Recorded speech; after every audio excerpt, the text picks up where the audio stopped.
Assalamualaikum warahmatullahi wabarakatuh. Hamdan wa syukran lillah. Wassalatu wassalamu ala rasulillah.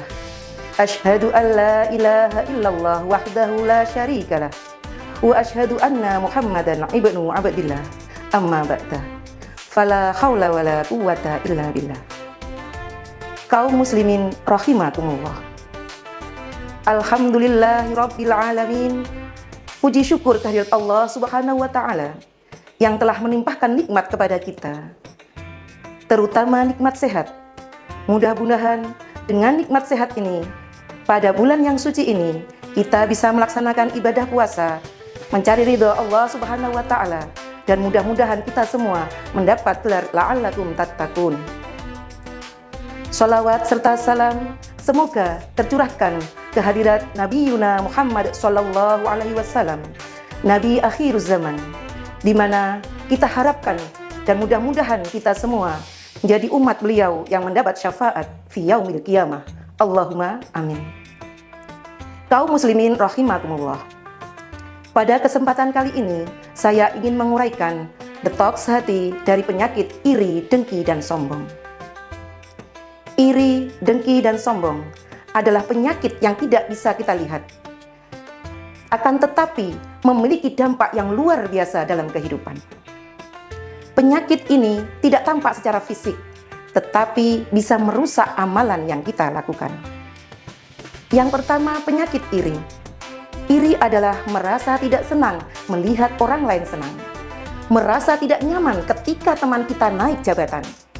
Merasa gelisah ketika teman kita beli mobil mewah, bahkan merasa stres ketika teman kita sukses. Kaum muslimin rahimakumullah. Iri itu ibarat api yang membakar kayu bakar. Sedikit demi sedikit, pelan-pelan, ia akan membakar pahala amalan yang telah kita usahakan.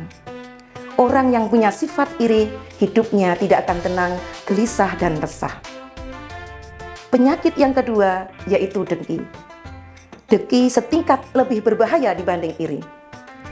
Kalau iri hanya tidak senang melihat orang lain senang, akan tetapi kalau dengki, bahkan dia punya niat ingin menghilangkan kenikmatan yang telah Allah berikan kepada orang lain.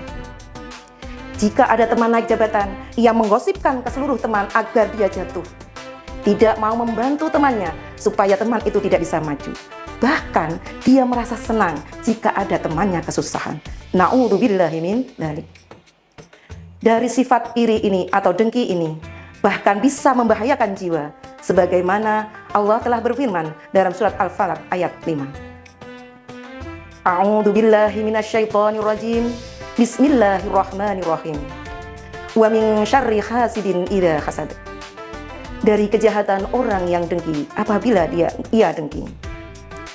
Jelaslah di sini Allah mengingatkan kepada kita untuk berhati-hati, karena jika kedengkian itu ditampakkan, maka bisa memutuskan tali silaturahmi, hilangnya persaudaraan, bahkan hancurnya tatanan kemasyarakatan. Kaum muslimin rahimakumullah. Yang ketiga, sifat sombong. Merasa diri lebih baik dari orang lain.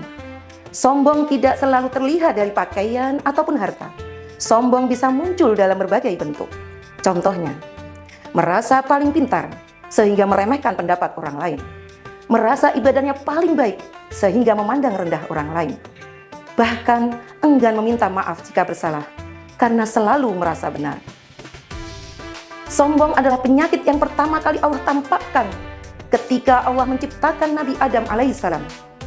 Setelah Allah menciptakan Adam, Allah menyuruh seluruh makhluknya untuk bersujud kepada Adam. Bagaimana iblis dengan sombongnya, karena dia merasa lebih baik, karena dia merasa lebih pintar, bahkan dia merasa lebih mulia dari Adam alaihissalam, sehingga dia menolak untuk bersujud di hadapan Adam alaihissalam. Karena kesombongan inilah Allah akhirnya mengeluarkan iblis dari surga dan memasukkan ke dalam neraka. Kaum muslimin rahimakumullah. 3 penyakit hati ini iri. Kalau kita punya sifat iri, maka hati kita menjadi resah dan gelisah, hidup tidak tenang. Kalau kita punya penyakit dengki, maka hati kita menjadi gelap, bahkan bisa nekat. Kalau kita punya penyakit sombong, hati menjadi keras, sehingga tidak akan pernah mau menerima nasihat. Kalau hati kita sudah kotor, maka ibadah akan terasa berat, doa terasa hampa, hidup menjadi gelisah dan tidak tenang.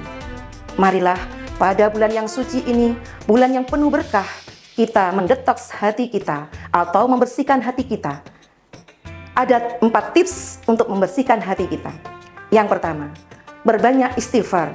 Astaghfirullahaladzim, alladzi la ilaha illa huwal hayyul qayyum wa atubu ilaih. Perbanyak rasa syukur atas nikmat yang Allah berikan kepada kita, dan yakinlah bahwa setiap manusia sudah mendapatkan rezekinya masing-masing tanpa mengurangi jatah kita. Yang ketiga, perbanyak mendoakan orang lain, karena 1 kebaikan kepada orang lain akan kembali 10 kebaikan kepada kita. Bahkan di bulan suci ini Allah akan melipat gandakan.